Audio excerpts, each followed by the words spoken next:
يا مساء الفل. في أحد جولاتي في أسواق دبي عشان أستكشف الموبايلات الجديدة والغريبة اللي أنا بحبها طبعا، لقيت موبايل من شركة تكنو الصينية، الشركة اللي كانت بتعمل هواتف اقتصادية وفئة متوسطة. الفلاجشيب عندهم اسمه فانتوم، والنهاردة ده أحدث فلاجشيب فانتوم اكس 2 برو. موبايل بيجي بتصميم عجيب، تعالوا كده شوفوا. بيجي بتصميم من الجلد وكاميرا ورا تحس انها بتزعق لك، طالعه كده في نص الموبايل. الكاميرتين دول كل كاميرا 50 ميجا بكسل وفي 2.5 اوبتيكال زوم. الشاشه هنا يمكن الحاجه الوحيده اللي شكلها عادي تدي على انها فلاجشيب.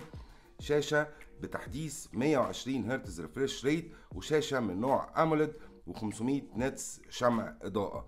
كاميرا سيلفي 32 ميجا بكسل. شكل الموبايل في المجمل ما عدا التصميم العجيب بتاع الكاميرا ده يعني يمشي حاله، ولكن الأغرب إن الموبايل هنا سعره 3300